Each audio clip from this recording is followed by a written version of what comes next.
In solo leveling, after Drippy Woo warned the other hunters in the dungeon that it was dangerous, they didn't believe him, saying that even though he's an S rank, he couldn't order them around.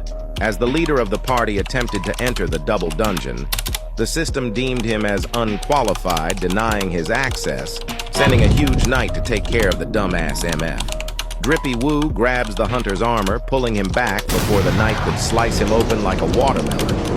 Having missed his chance, the knight looks towards them with a murderous stare. Riz Woo warns them that all of the monsters inside the dungeon were that strong, asking if they really wanted to enter after seeing how dangerous it really was.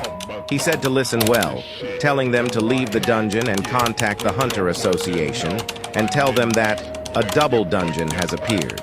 As the system states how the one with the key had entered the dungeon, the gate's doors slam shut, leaving the hunters speechless. Inside the dungeon, the torches light up, the place looking exactly the same as the first time he had came here. The angel statue with the scripture at hand, and the king's statue sitting in his throne. It all began here. As Jin Woo walks towards the statues, he says, "I've returned."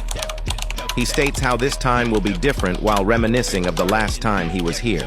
"I can clearly feel it through my bones. These statues aren't monsters, nor are they living beings. They're merely puppets of someone, something. And there's only one thing that emits magic in this room.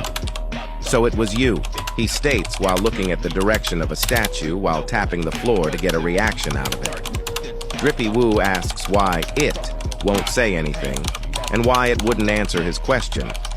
But he wasn't talking to the king's statue like we would have thought. He was staring at the angel's statue as it grins menacingly as it says, "At last you have arrived."